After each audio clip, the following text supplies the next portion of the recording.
Bueno, regresamos en este rumbo de la mañana y vamos a tener una interesantísima conversación con el destacado abogado constitucionalista Nacef Perdomo a propósito de todos estos vientos de modificaciones constitucional que hay. Buenos días, hermano. Buenos días. Un honor y un privilegio que estés con nosotros, Nacef. Nacef, Gracias, no, mío. quisiéramos abordarte, ¿verdad? Como experto en el tema. Estos rumores que se han estado orquestando y que uno conoce que en la política vernácula no son extraños. Siempre cada 4 años, por las razones que sean, hay intentos, hay deseos de modificar la constitución. Eso se ha relajado y en este caso el presidente de la República y el gobierno lo han hecho abiertamente, sin rubor. Lo único que ellos establecen que su intencionalidad es garantizar la independencia del Ministerio Público. Entonces yo te quiero preguntar, Nacef, ¿es cierto que para lograr esa independencia y blindar y conseguir ese tema de la independencia del Ministerio Público es necesaria una modificación constitucional? Vamos a escuchar al experto. Bueno, mira, esa es una discusión que se tiene que tener muy pausadamente. Yo creo que la reforma constitucional de 2010 avanzó significativamente la fortaleza institucional del Ministerio Público. Como toda obra humana, es perfectible. Lo que sucede es que yo creo que la discusión sobre el Ministerio Público se está dando aquí de una manera muy unidimensional. Y me explico. Aquí se habla de independencia del Ministerio Público. La pregunta es, ¿cuál Ministerio Público? Porque el Ministerio Público en la actualidad tiene una serie de funciones que son distintas las unas de otras. Por ejemplo, hay en este momento un Ministerio Público, una Procuraduría General Administrativa, que es el Ministerio Público ante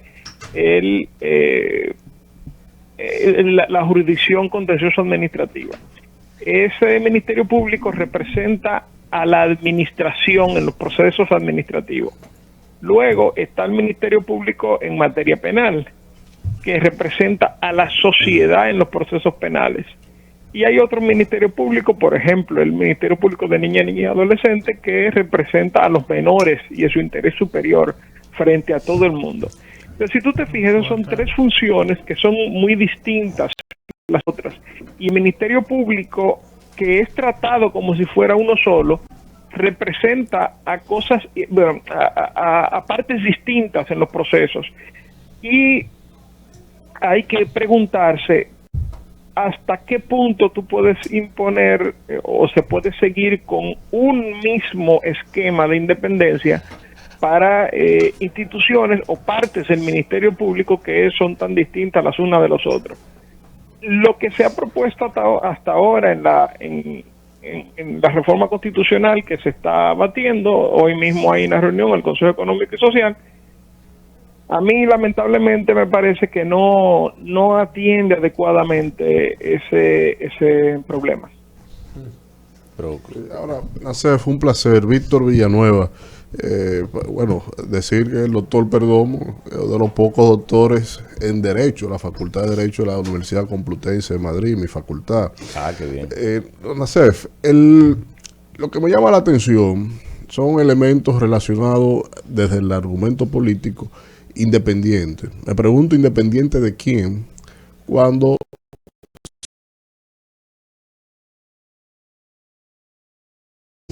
distintos modelos de constituciones que sirven de fuentes para la dominicana, de inspiración francesa, española, la misma estadounidense. El Ministerio Público, el aparato persecutor del Estado, está en manos siempre a disposición y nombramiento del propio gobierno, el gobierno central.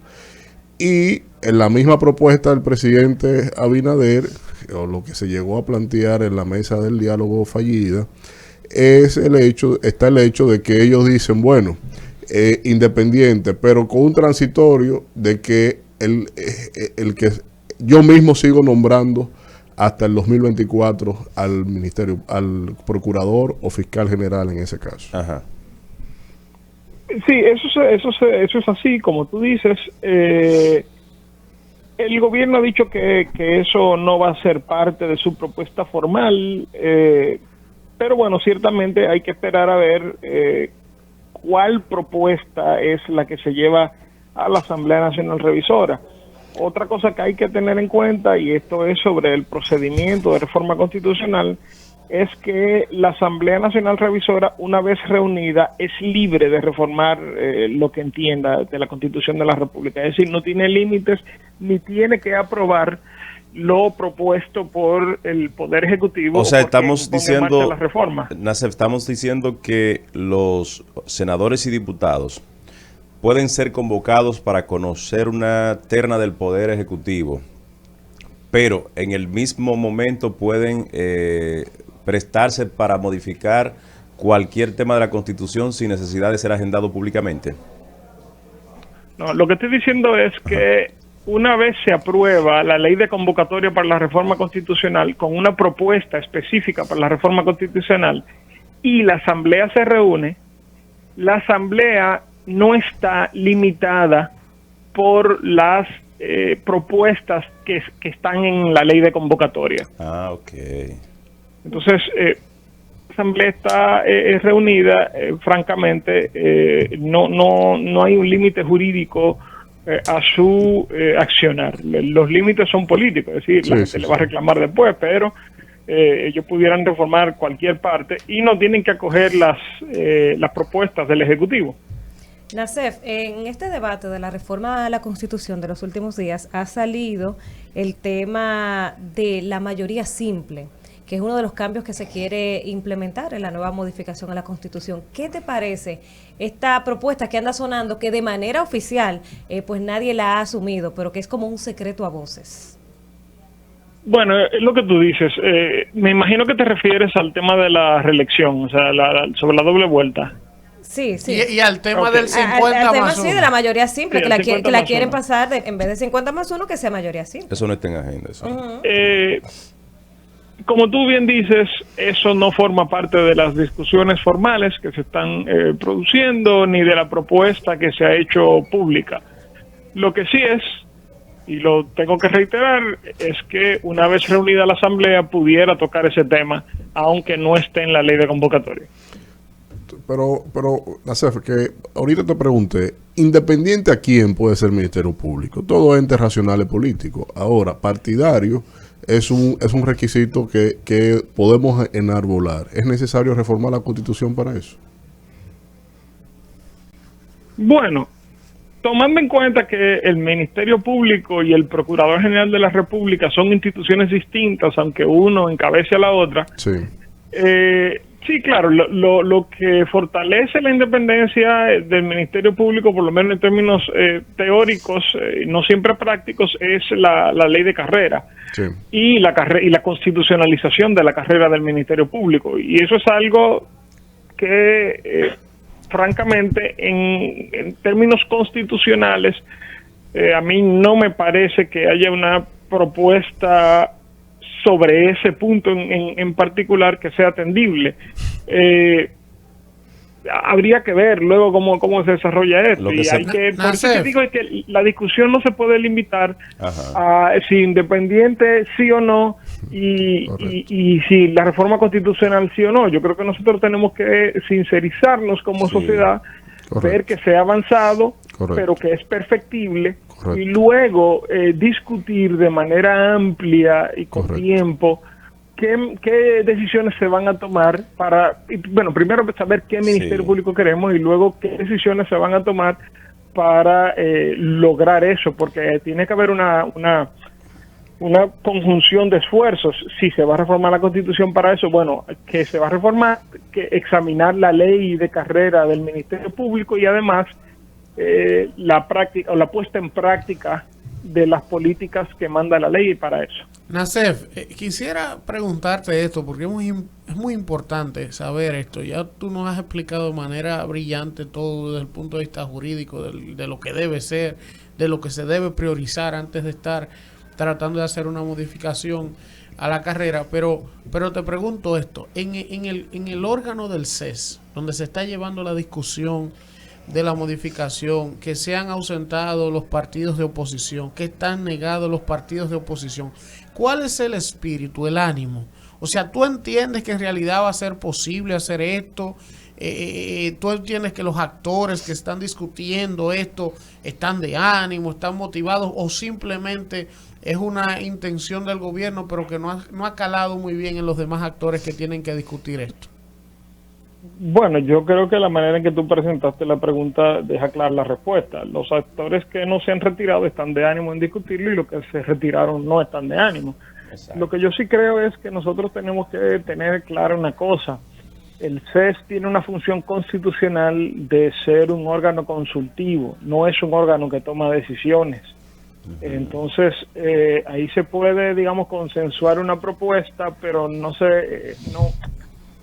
sobre todo en ausencia de los principales partidos de oposición, no es un lugar en el cual se pueda consensuar la reforma en sí misma, porque eso requiere de unos votos en la Asamblea Nacional Revisora que ni está en el CES en este momento, ni los acuerdos que se lleguen al CES en el CES se imponen a la Asamblea Nacional. Sí, pero que la convocatoria al CES, Nacef, es para motivar, para convencer, para concienciar a los actores del sistema sobre la necesidad de instituir en la Constitución el Ministerio Público Independiente, que es la principal procura del Poder Ejecutivo en un momento como este, en que lamentablemente los procuradores que hemos tenido todo el tiempo han sido políticos, a excepción de doña Miriam Germán Brito.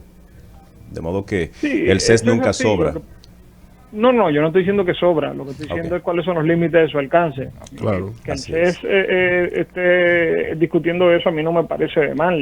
Exacto. Lo que sucede es que no es bueno que no se confunda esa discusión con la decisión final que se toma. Efectivamente. Porque, de hecho, hay gente en la opinión pública que ha confundido eso un poco y tiene la idea de que si el CES aprueba algo, eso es lo que va, y eso no es así. Claro. Porque es un órgano, simplemente es un órgano consultivo. Es importante para eso, porque la sociedad democrática necesita un espacio de discusión. Exacto. Y eso y el CES cumple bien ese papel, pero no es el lugar donde se va a tomar la decisión final.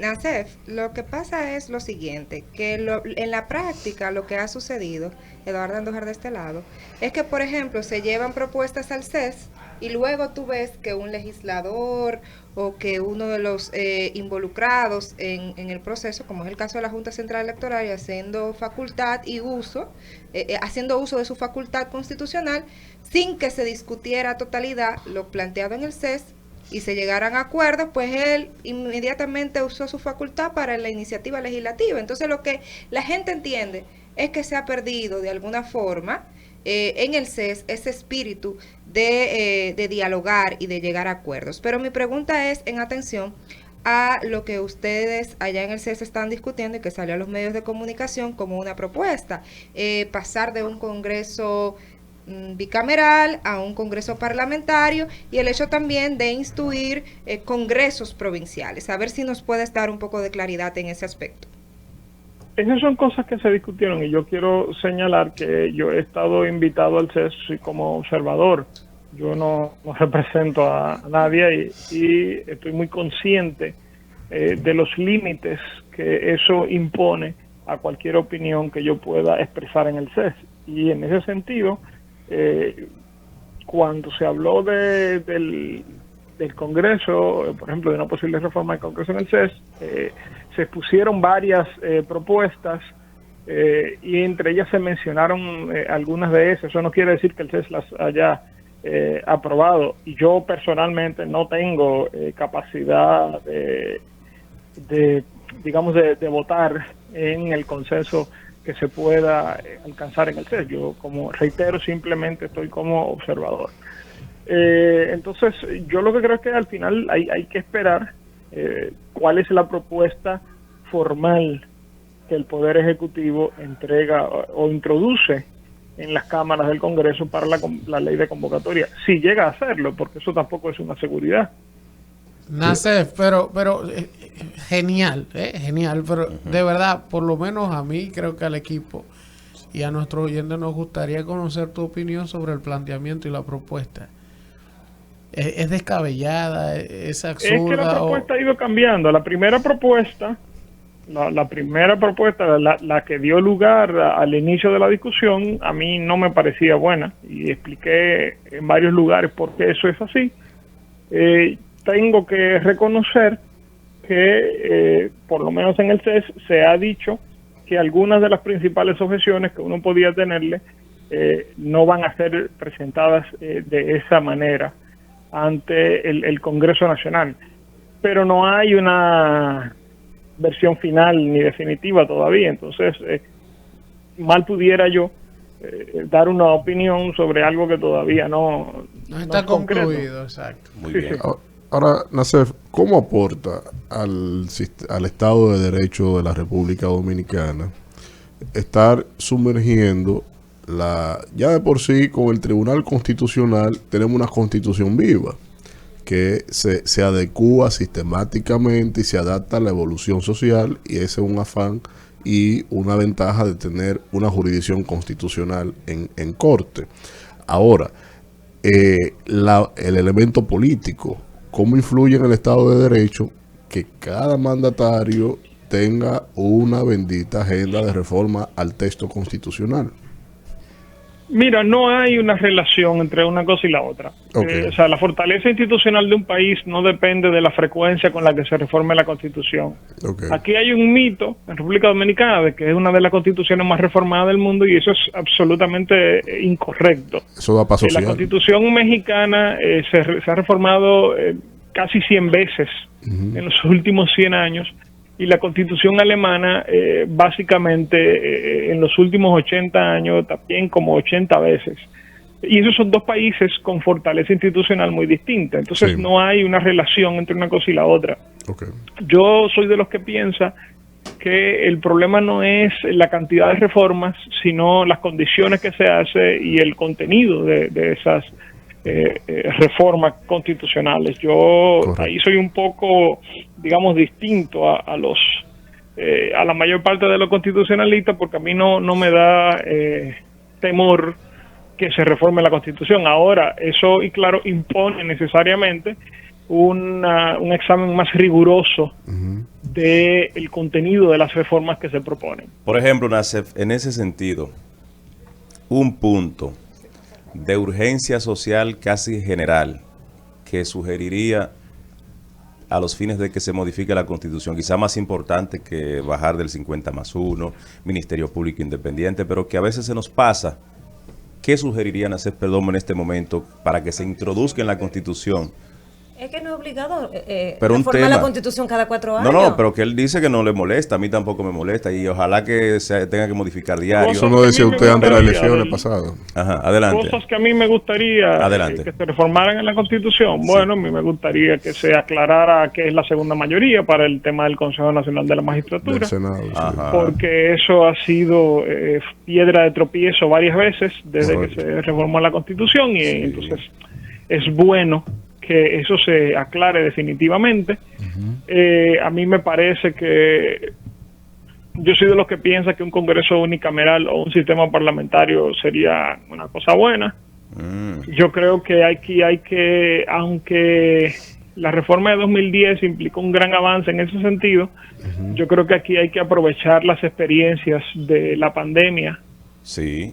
para hacerle algunos ajustes al régimen de los estados de emergencia en nuestra Constitución. Ya tenemos una ley que regula asuntos Sí, relacionados. yo lo sé, y la ley estoy de acuerdo. funcionó, y funcionó bien. Lo Sí. que pasa es que la realidad es más creativa que el legislador, Ajá. necesariamente, y entonces hay algunas cosas que debieran ajustarse. Interesante. Bueno, gracias Nacef Perdomo, abogado constitucionalista, por regalarnos estos minutos de tanta cátedra en materia constitucional. Sí. A ustedes por invitarme. Bueno. Rumbo de la mañana. Escucha